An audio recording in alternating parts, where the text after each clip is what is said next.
Good evening and welcome to MetroFocus. I'm Rafael Pi Roman. With concerns mounting over emerging cancer clusters in parts of New York, both the city and state have pledged funds to investigate the potential dangers. Mayor Bill de Blasio recently committed $350,000 to look specifically at the Fresh Kills landfill site on Staten Island, which was shut down 16 years ago, but was once the largest landfill in the world and was used as a dumping site for debris from the World Trade Center following 9/11. The push to examine that particular area and the residents whose health may have been impacted by it was spearheaded by New York City Councilmember Joseph Borelli, whose childhood bedroom faced the Fresh Kills landfill. Councilmember Borelli joins us now. Councilmember, thanks so much for joining us today. Thank you so much, Rafael. So first of all, Councilman, what are the cancer statistics of your borough that make Staten Island, or at least a part of Staten Island, a cancer cluster? Well, they're alarming, and they're the type of cancers that you really don't want, if you could imagine that. We're talking for women, breast cancer, lung cancer, thyroid, larynx, renal, kidney failure. I mean, the threats from the type of cancers that we see near Fresh Kills really run the gamut, and they also go into other types of medical illnesses like asthma and birth defects. And how do cancer rates compare Staten Island to the other boroughs? Well, for example, thyroid, which is probably the most astounding, it's nearly double the amount of the other four boroughs. I mean, it's something that is truly astonishing. You know, we do cancer screenings for some of my constituents, and I have to admit, I sat down for the photo op and got myself screened and had to follow up with my doctor. And luckily, I'm okay, but it was still a type of scare and something that myself, as someone who grew up around the landfill, will have to follow up on the rest of their lives. So tell us a little bit about the Fresh Kills landfill. What was this site specifically used for what, over 5 decades?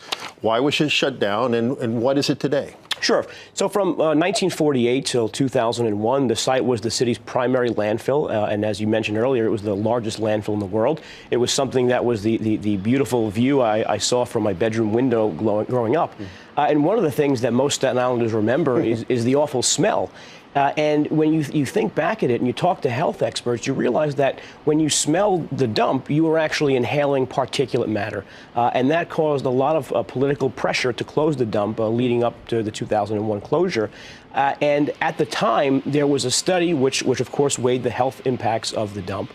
And it turns out that Staten Islanders were likely contaminated by particulate matter that would cause carcinogens, essentially. Mm-hmm. Now, you know, there's asthma problems as well, but asthma, you know, if the air quality is lower one day, you might show signs of asthma the next day. With cancer, as the audience is certainly aware, I mean, it could take 10, 20, sometimes 30 years to appear. That's the phase we're in now. We're 20 years after this 1997 study, and I'm glad that there are now 2 panels examining this. So go some more specifically into the city and the state studies. What are they specifically studying, and how do they differ from each other? Sure. So the state study is focused on specific cancer clusters around the state. In Staten Island, parts of Long Island, and elsewhere upstate. They're looking at a broader-based population, particularly the entire island.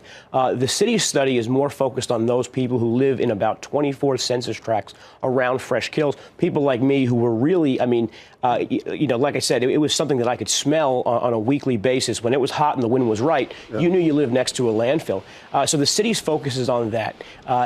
The long-term effects are not necessarily there. The city has taken efforts to cap and seal and clean both of the sites. We're more concerned about what was done vis-a-vis contamination while the dump was in operation, and what is the long-term risk for that population going forward. And what do you expect? What is the study? I mean, what do you expect to find from the study? I do expect there will be some conclusive evidence indicating that Fresh Kills is, at least in part, responsible for some of the higher cancer rates. I mean, look, we have a high rate of smoking, so the fact that there's a high lung cancer rate may not be that surprising. But we know that thyroid cancer has been linked to the debris from Ground Zero. Sure. We know we've taken an exorbitant amount, just about all of it, at Fresh Kills. We know that was particulate matter was blowing around the air.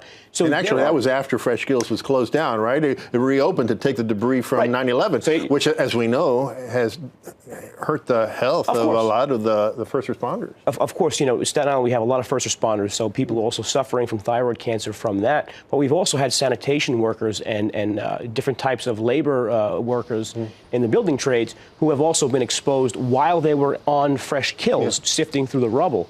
You know, it's something Staten Islanders are proud of, the fact that we have participated and contributed to some degree in the 9/11 recovery efforts. But if there is a health risk related to that for the general population, we need to know, and we need to duplicate some of the screenings we do for first responders for people that live in the Fresh Kills. So if it's determined without question that there is a link between Fresh Kills and the cancer and other diseases that are suffered by people in Staten Island, what then? What do you do then? Sure. Number one, people need to know about it. They need to be aware. The medical professionals who service these populations, and many of these people have moved on. They've moved on around the country. They've moved on to the rest of their lives. But they need to be made aware. The medical professionals need to be made aware. And we need to do more to ensure that screenings and different type of preventative measures are being done for this population. Thankfully, the landfill actually generates between $10 to $12 million a year on the sale of methane gas and some of the tax credits we get for clean energy. So there is a revenue source to provide some services for these people. That's ideally the long-term, not solution, because there really is no solution for cancer at this point, but this is the long-term preventative measures we can do to help people on Staten Island. All right, Councilman, well, thank you so much for joining us today and for all your efforts to get to the bottom of this.